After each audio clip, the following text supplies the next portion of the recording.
Salut la team, j'espère que vous allez bien. Je vous ai fait plusieurs vidéos sur les fautes de français dans les chansons donc francophones. Mais existe-t-il des fautes dans les chansons anglophones? Alors pas des fautes de français bien sûr, mais des fautes de grammaire, d'orthographe ou de conjugaison dans les chansons internationales. Et si je suis là pour vous faire cette vidéo, c'est que bien sûr qu'il y a des fautes. Et il est temps de les recenser ensemble, alors c'est parti pour un nouvel épisode des fautes d'anglais dans les chansons anglophones. Et on commence avec une chanson de Bill Withers, Ain't No Sunshine. Ain't no sunshine when she's gone. Stop, ça s'arrête au titre, hein. Tu l'as déjà. L'erreur ici est le mot ain't, qui est en fait une contraction informelle de is not. En français, n'est pas. Donc si on reprend le titre, on a ain't no sunshine, ce qui veut dire is not no sunshine. Et une suite de mots agrammaticales à souhait. Déjà à cause de la double négation, not no, ça veut rien dire. La version correcte serait ain't any sunshine ou there isn't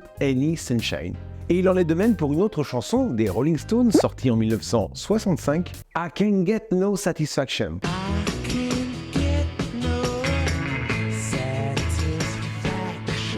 Là, il y a encore le double ne. Et I can't get no satisfaction, c'est pas correct. Il faudrait dire I can't get any satisfaction. Je ne peux pas avoir aucune satisfaction. Ce qui veut dire, en d'autres termes, j'ai de la satisfaction.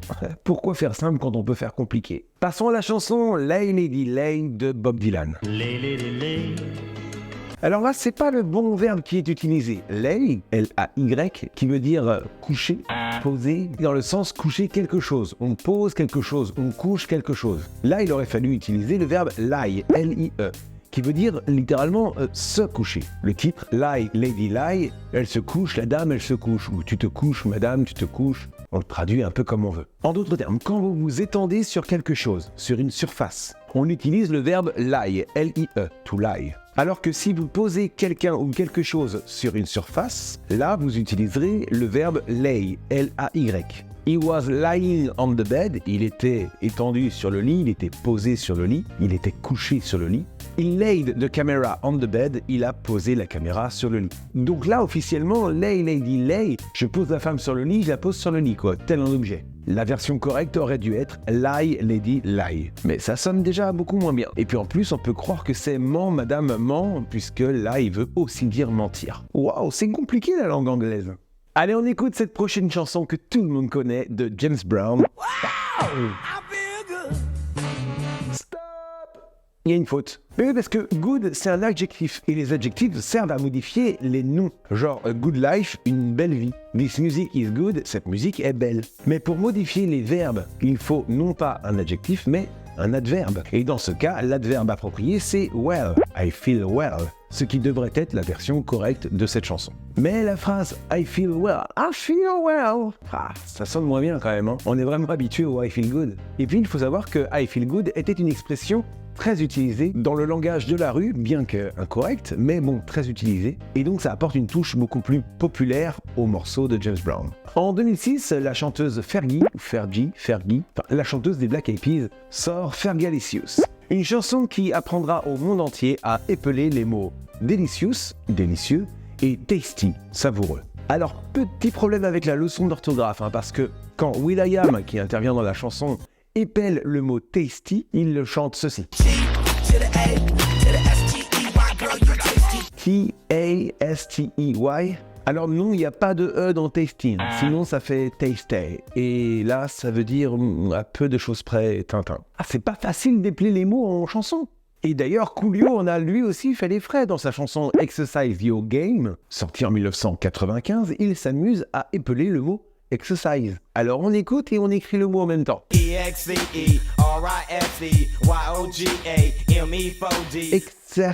Non, mais il y avait personne dans le studio pour lui dire au moment où il a chanté que c'était pas dans le bon ordre. Parce que là, s'il va jouer à Motus, il a perdu d'avance, Coolio. Allez, prochaine chanson, celle de Justin Timberlake, What Goes Around Comes Around. Et pour une fois, le titre est bon. Allez, on écoute ce qui se passe dans la chanson par contre. When you cheated, my heart bleeded. Quand tu as triché, mon cœur saignit. Ouais, je fais exprès de faire une faute à la française pour vous montrer qu'il y en a une en anglais. Et pourquoi? Parce que to bleed, saigner, c'est un verbe irrégulier. Alors Justin, on retourne tout de suite à l'école pour apprendre sa liste de verbes irréguliers. To bleed, bled, bled. La phrase correcte, c'est When you cheated, my heart bled. Ouais, mais ça fait plus la rime, on est d'accord. Eh, quand même, si même les anglophones maintenant font des fautes sur des verbes irréguliers, comment voulez-vous que nous, Français, on apprenne l'anglais avec leurs chansons? Allez, on passe à la suite. En 1996, Paula Cole chante I don't want to wait, je ne veux pas attendre. Et là, il y a une phrase où alors Paula Cole, elle a complètement sacrifié la grammaire pour pouvoir faire une rime. On écoute. So open up your morning light and say a little prayer for right. Bon, alors est-ce que vous avez trouvé la faute? Ouais, alors faut pas avoir fait 2 ans d'anglais pour la trouver, hein. C'est assez simple normalement. Je te traduis ce qu'elle vient de chanter. Donc ouvre ta lumière du matin et dis une petite prière pour je. Pour je? Non, on devrait dire pour moi. Donc pour moi en anglais ça se traduit for me. Et elle aurait dit for me, ça aurait été Formidable. mais là pour le coup c'est Formidable.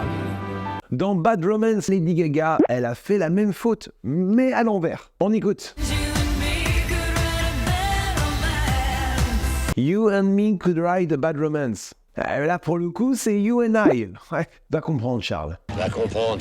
En fait, c'est l'une des règles de grammaire assez délicates dans la langue anglaise, que les anglophones apprennent et qu'on apprend nous aussi dans nos cours à l'école. Et il existe un moyen très simple de savoir si on doit mettre I ou me dans ce genre de contexte. Retirez simplement you and et voyez si le reste est correct. Me could write a bad romance? Moi, pouvoir écrire une mauvaise romance? Non, on dit je pourrais écrire une mauvaise romance. I could write a bad romance. Donc you and I could write a bad romance. Et non pas you and me. Lady Gaga, attention, ça va mal finir et je vais appeler la police. Tiens, d'ailleurs, en parlant de police, transition toute trouvée, il existe une chanson du groupe The Police qui contient une faute de conjugaison. Every little thing she does is magic. Oui, she does. Parce que, à la 3e personne du singulier, do devient does. On met un S à la 3e personne du singulier. Et ça, on l'apprend dès qu'on fait de l'anglais à l'école.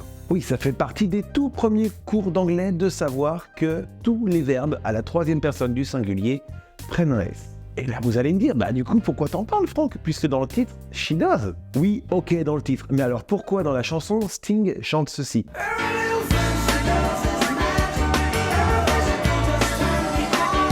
Everything she do just turns me on. Everything she do.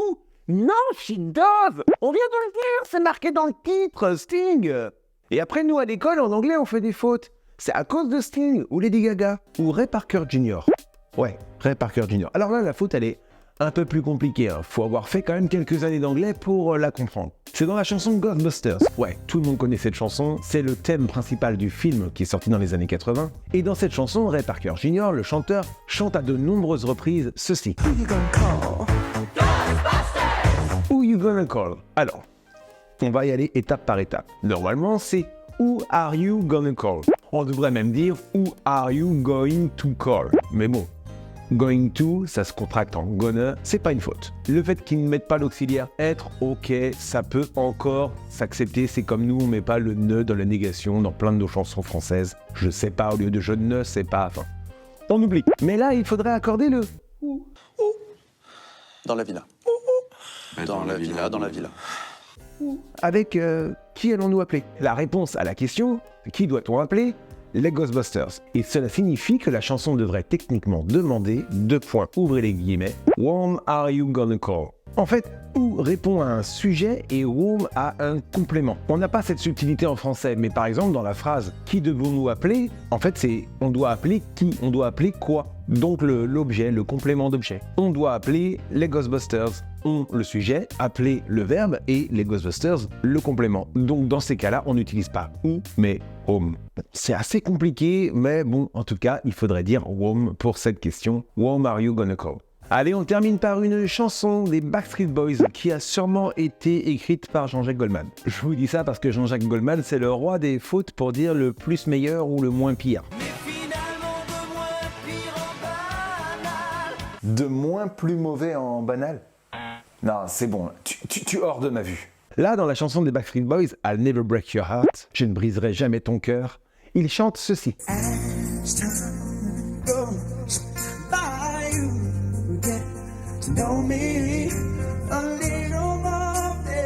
As time goes by, you will get to know me a little more better. Au fil du temps, tu vas me connaître un peu plus mieux.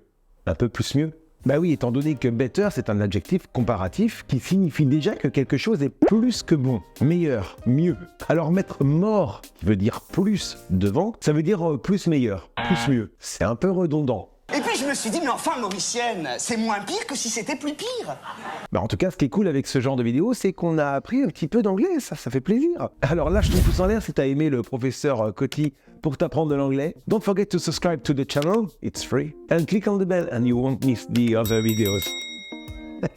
Wow, my English is not too bad and my tailor is rich. It's what we want, it's that we want. Ouais, là aussi il y a des fautes.